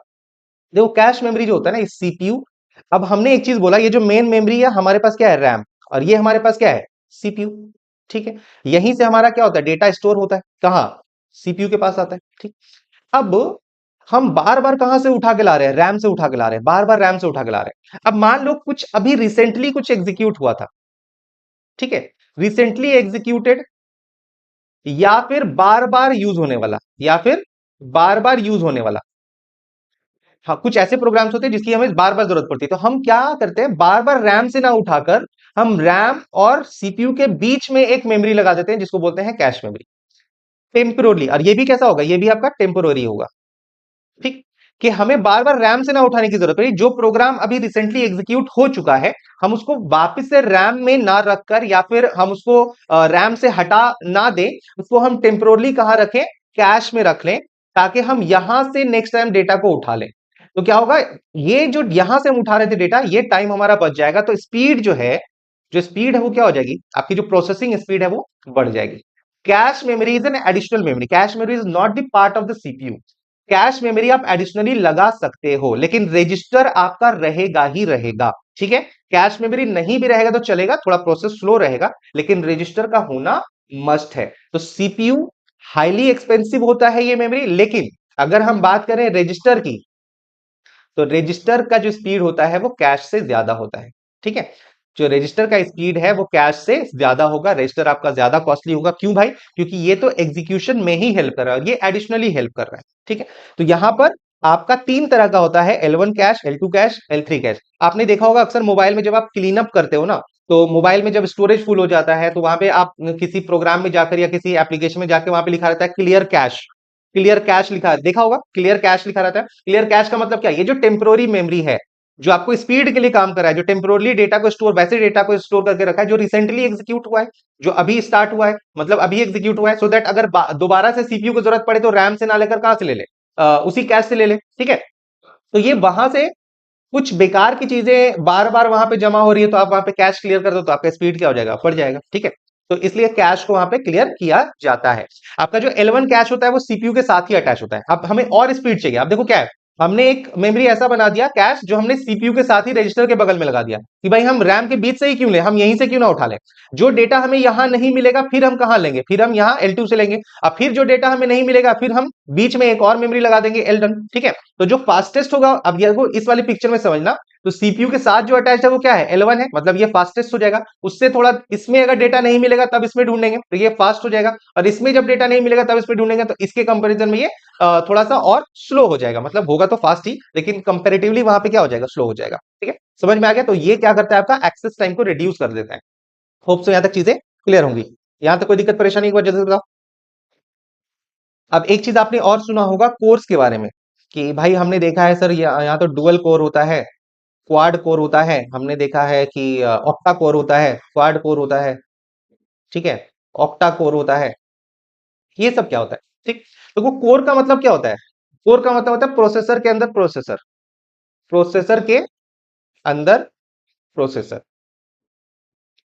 मतलब हमारे पास जो सिस्टम है उसके अंदर एक प्रोसेसर के अंदर मल्टीपल फंक्शनल करने वाला अलग अलग, बेसिकली अगर मैं इंसान हूं मेरे दो हाथ, तो मैं एक साथ दो चीजों को यूज कर सकता हूं। ठीक है, एक से मैं लिख रहा हूं, एक से मैं पानी पी सकता हूं। ठीक है, अगर अभी मुझे जरूरत पड़ेगी इसको उठाने की तो फिर मेरे पास है नहीं हाथ। अगर चार हाथ होता तो फिर मैं इसका यूज कर पाता। तो बेसिकली क्या किया है, कोर्स का मतलब होता है वैसा पार्ट, वैसा यूनिट जो आपका प्रोसेसिंग का काम करे। तो एक प्रोसेसर के अंदर हमने चार प्रोसेसर लगा दिया ताकि एक साथ वो कम से कम चार प्रोसेस को एग्जीक्यूट कर सके, तो मल्टीपल काम एक साथ हो जाएगा। तो जितने नंबर ऑफ कोर्स होंगे या जितने नंबर ऑफ काम करने वाले फंक्शनल यूनिट होंगे उसी को हम क्या बोलेंगे? कोर्स बोलते हैं। ठीक है, तो सिंगल कोर का मतलब सिर्फ एक प्रोसेसर है, डुअल कोर का मतलब उसके अंदर दो प्रोसेसर है, तो कम से कम दो प्रोसेस एक साथ में एग्जीक्यूट हो सकता है। जिसके अंदर चार प्रोसेसर होगा उसको क्या बोलेंगे हम लोग? Quad core. जिसके अंदर आठ होगा उसको क्या बोलेंगे? ऑक्टा कोर बोलेंगे। तो जितना कोर उतना ज्यादा उसका प्राइस लेगा और उतना ज्यादा वो क्या करेगा? स्पीड देगा। उतना ज्यादा क्या करेगा? स्पीड देगा। ठीक है, the core is a collection of one or more identical processor cores install together in a single integrated chip. मतलब ये भी क्या होगा? आपका जो आपका प्रोसेसर का चिप है उसी के साथ स्टोर होगा, लेकिन मल्टीपल, बेसिकली कहें तो वो क्या होगा? एक हाथ की तरह होगा कि उसके अंदर अलग अलग प्रोसेसर उसी चिप के अंदर में हमने लगाकर रखा हुआ है। एक और बहुत इंपॉर्टेंट टर्म आता है हमारे पास यहाँ पर, सिस्टम बस का। ठीक है, अब ये सिस्टम बस क्या होता है इस चीज को समझना। बस बेसिकली एक तरह से समझो कि आपका जो केबल है ना, केबल मतलब डेटा ट्रांसफर करने के लिए। किसके लिए? डेटा को ट्रांसफर करने के लिए। किसके बीच? भाई आपने पोर्ट, पोर्ट होता है, मदरबोर्ड होता है। ध्यान दो, मदरबोर्ड के बारे में मैंने आपको बताया। जो मदरबोर्ड है, क्या है? मदरबोर्ड है। मदरबोर्ड आपका क्या होता है? सेंट्रल सर्किट होता है।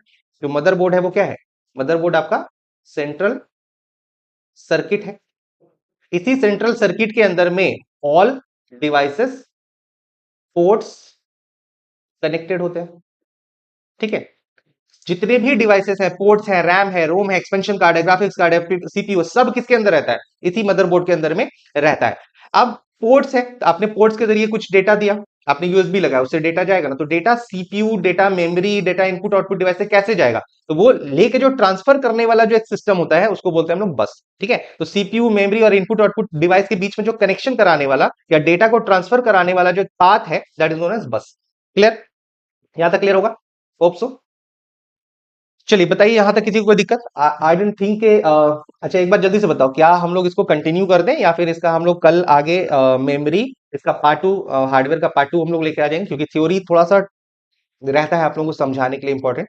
और अभी मेमोरी है और उसके बाद हम लोगों का एमसीक्यूज है। ठीक है, तो अभी आई थिंक लग जाएगा इसमें टाइम, काफी सारे स्लाइड्स है, तो इसमें आधे से पौन घंटे का टाइम और ज्यादा लगेगा। तो ध्यान देना, आज का सेशन तब हम लोग क्या करेंगे, यहां तक ही रखेंगे। ठीक है, कुछ एमसीक्यूज देख लेते हैं हम लोग, अगर अभी जितना हम लोगों ने पढ़ा है उससे अगर कुछ एमसीक्यूज आप बना पाओ, और इसको हम लोग जो है वो कल के सेशन में कंप्लीट करेंगे। लेट मी सी के हमारे मैंने एमसीक्यूज रखा है कि नहीं रखा है।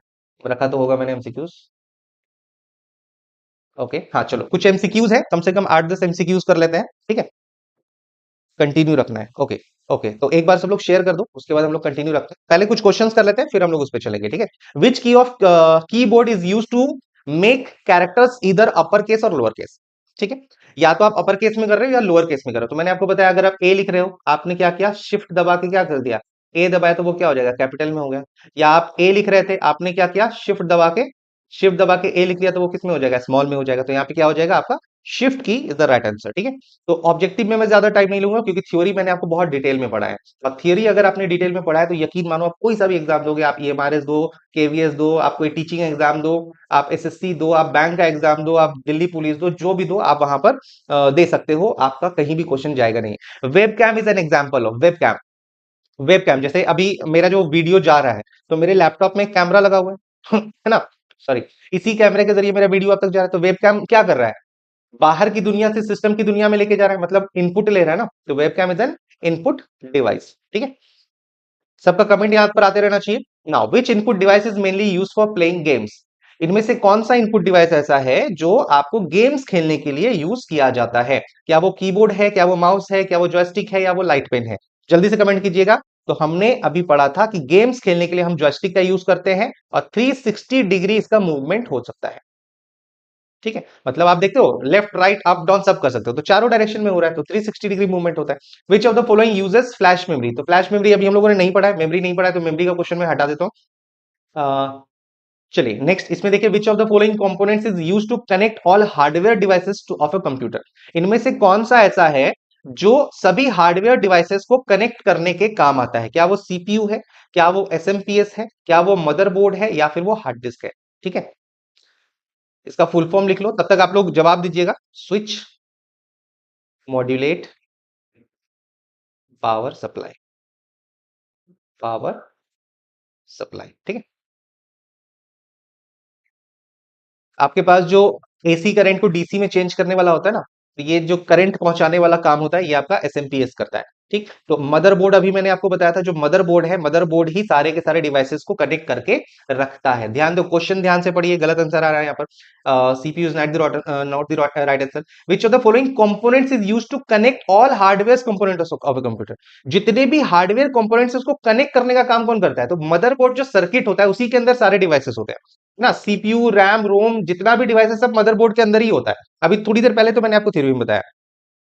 A scanner converts printed text into ASCII code with the help of। अगर हम एक स्कैनर की बात कर रहे हैं, वो प्रिंटेड टेक्स्ट को कन्वर्ट कर रहा है ASCII कोड में। ASCII कोड का मतलब क्या, जैसे हमने ए लिखा, तो ए को 65 में चेंज करेगा, बी को 66 में चेंज करेगा, ठीक है। तो ये कौन करता है, ये कौन सा आपका स्कैनर करता है। तो आपको मैंने बताया था कि ये क्या करता है, ओसीआर यानी ऑप्टिकल कैरेक्टर रिकॉग्निशन, जो इस तरह से पेन टाइप का होता है, ऐसे स्क्रॉल करोगे आपका प्रिंटेड टेक्स्ट सिस्टम के अंदर आ जाएगा, और उसको कैसे पहचानता है, शेप ऑफ द कैरेक्टर से पहचानता है। कैसे पहचानता है, शेप ऑफ कैरेक्टर से, मतलब जो भी कैरेक्टर का शेप होगा उससे वो पहचानता है, और फिर उसका वो ASCII कोड में उसको चेंज करता है, ठीक है। Which device does not use flash memory. अभी हम लोगों ने फ्लैश मेमोरी नहीं पढ़ा है, okay. Firmware is best described as. देखो फर्मवेयर क्या होता है समझना। जो फर्मवेयर होता है ना, जैसे हम लोगों ने कंप्यूटर पढ़ा, तो कंप्यूटर के अंदर हार्डवेयर है, ठीक है। हार्डवेयर है, और क्या है, सॉफ्टवेयर है। आपको पता है कि कोई भी हार्डवेयर, जैसे आप पेन ड्राइव यूज कर रहे हो, तो पेन ड्राइव तो है, लेकिन उस वो पेन ड्राइव की तरह काम कैसे करेगा। तो उसके अंदर कुछ ना कुछ प्रोग्राम्स होंगे। जैसे मान लो आपने 16 जीबी का पेन ड्राइव लिया है, जब आप उसको सिस्टम में कनेक्ट करोगे, तो वो आपको पूरा 16 जीबी स्पेस नहीं दिखाएगा, वो आपको 15 जीबी या 14 जीबी कुछ दिखाएगा। तो बाकी का जो स्पेस बचा हुआ है, वो कौन लिए हुआ है, वो लिया हुआ है सॉफ्टवेयर, जो उस हार्डवेयर को मैनेज करने का काम कर रहा है। तो जो भी डिवाइसेस हमारा हार्डवेयर प्लस सॉफ्टवेयर है, उसी को हम बोलते हैं फर्मवेयर।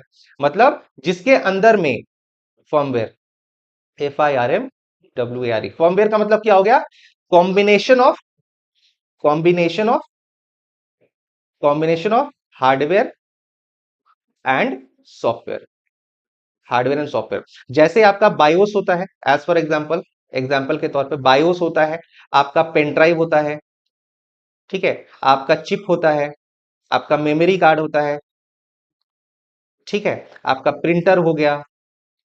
प्रिंटर वगैरह जो काम करेगा, तो वो भी क्या है, उसके अंदर भी उसको काम करने के लिए यूज किया जाता है। या आपका एक और होता है फायरवॉल हो गया, ETC।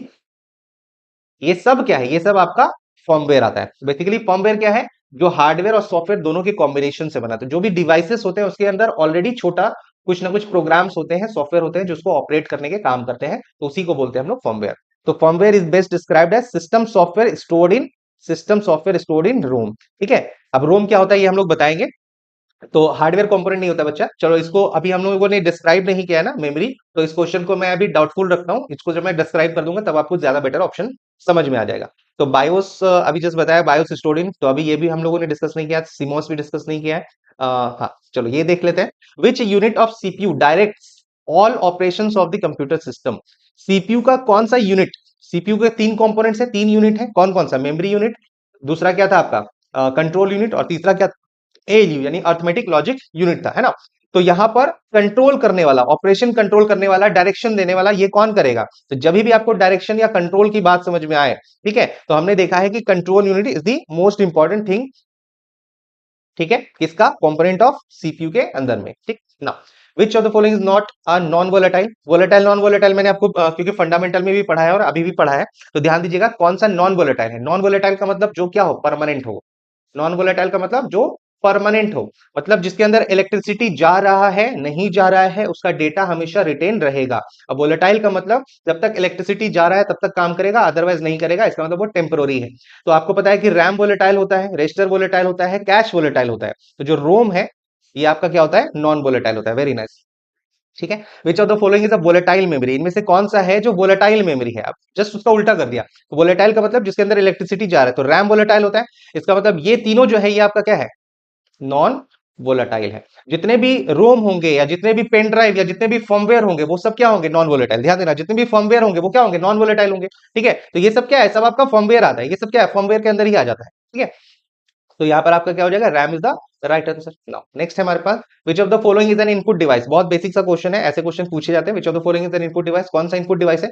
तो मॉनिटर, प्रिंटर, कीबोर्ड, स्पीकर, तो ये सब आपका क्या है, आउटपुट डिवाइस है, लेकिन कीबोर्ड जो है वो आपका इनपुट डिवाइस के अंदर में आता है।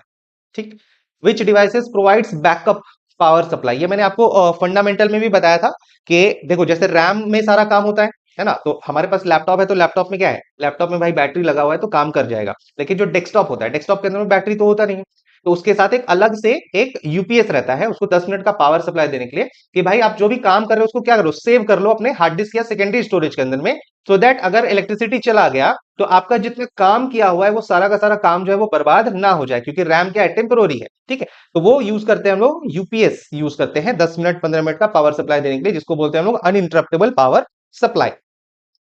Which key is use in combination with another key to perform a specific task, इनमें से कौन सा की है जो दूसरे की के साथ मिलकर एक स्पेसिफिक टास्क को परफॉर्म करता है। क्या वो एरो की है, एरो की को हम लोग नेविगेशन की भी बोलते हैं।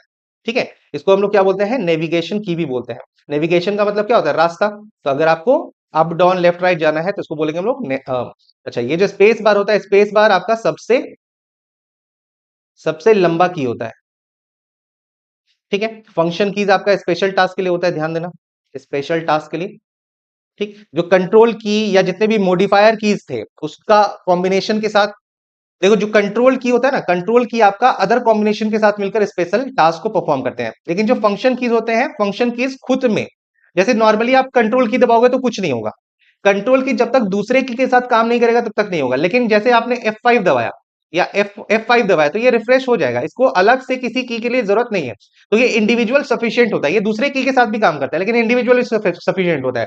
लेकिन शिफ्ट की, ऑल्ट की, कंट्रोल की, ये जो मॉडिफायर कीज होते हैं ये जब तक दूसरे की के साथ नहीं मिलेंगे तब तक ये अपना कोई काम कर ही नहीं पाएंगे। आप सिर्फ शिफ्ट दबाओ कोई काम नहीं करेगा, कंट्रोल दबाओ कुछ काम नहीं करेगा, लेकिन कंट्रोल के साथ सी दबाओगे तो कॉपी हो जाएगा। ठीक है, तो यहाँ पे क्या हो जाएगा, कंट्रोल की। नाउ नेक्स्ट है हमारे पास, dash technologies is used by banks for faster processing of large volume of cheques. ठीक है, बैंक द्वारा चेकबुक के लिए यूज किया जाता है। तो मैंने आपको स्कैनर के अंदर में बताया था, ये आपका MICR होता है, 9 डिजिट का, 9 डिजिट कोड होता है जिसमें बैंक और जो यूजर होता है उसका का पूरा डिटेल होता है। MICR, magnetic ink character recognition. ठीक है, what are the four keys function of a computer system, किसी भी कंप्यूटर सिस्टम का फोर की फंक्शन क्या है। तो आपको पता है क्या है, हमारा जो कंप्यूटर किस पर काम करता है, IP OS पर काम करता है, जिसमें हमने आई देख लिया, पी देख लिया, ओ देख लिया, हमारा एस बच गया है यानी स्टोरेज। इसको हम लोग कल कंटिन्यू करेंगे, यानी हम लोग इसके बारे में कल पढ़ेंगे। रैम रोम क्या होता है, सेकेंडरी स्टोरेज क्या होता है, कैसे काम करता है, ये सारी चीजें। तो input processing output and storage पर काम करता है, ठीक है।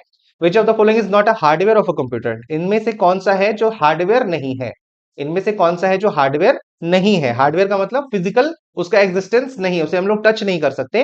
तो मॉनिटर को तो टच कर सकते हैं, प्रोसेसर भी टच कर सकते हैं, प्रिंटर भी टच कर सकते हैं, क्या नहीं टच कर सकते हैं? तो विंडोज, विंडोज क्या है आपका? सिस्टम सॉफ्टवेयर है। विंडोज क्या है आपका? System software. और ये क्या है आपका? ऑपरेटिंग सिस्टम है, ठीक है। जब हम लोग इसके बाद सिस्टम या सॉफ्टवेयर पढ़ेंगे तो सॉफ्टवेयर के अंदर में सॉफ्टवेयर के टाइप्स में हम लोग पढ़ेंगे, एप्लीकेशन सॉफ्टवेयर, सिस्टम सॉफ्टवेयर, और सिस्टम सॉफ्टवेयर के अंदर में हम लोग ऑपरेटिंग सिस्टम के बारे में पढ़ेंगे।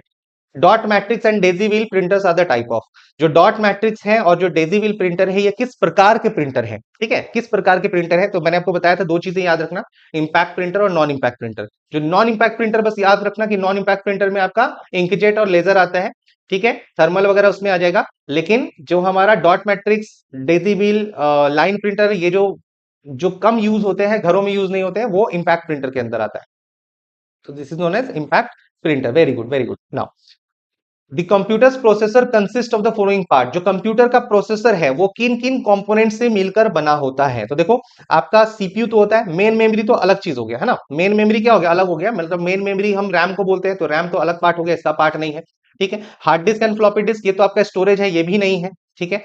कंट्रोल यूनिट एंड एएलयू, यानी कंट्रोल यूनिट एंड एएलयू, ये आपके दो मेजर कंपोनेंट्स होते हैं। That is option number C is the right answer. तो प्रोसेसर का कंट्रोल यूनिट पूरा कंट्रोल करने के लिए, और एएलयू उसमें अर्थमेटिक और लॉजिकल कैलकुलेशन करने के लिए, ठीक है। नाउ ये आपके लिए होमवर्क क्वेश्चन दे रहा हूं मैं, ये मैंने आपको कॉन्सेप्ट बता दिया है, इसका आप मुझे कमेंट बॉक्स में आंसर करेंगे। इसका जो जवाब है आप मुझे कमेंट बॉक्स में आंसर करेंगे, चैट बॉक्स में नहीं, after session, after end of session, ठीक है। एंड अगेन मैं आप लोगों से रिक्वेस्ट करूंगा कि you can use thanks option, thanks option, ठीक है। If you want to support me, you can use thanks option given by YouTube, YouTube के द्वारा दिया गया है। अगर आपको सेशन अच्छा लगता है and if you want to contribute something, you can say thanks और डोनेट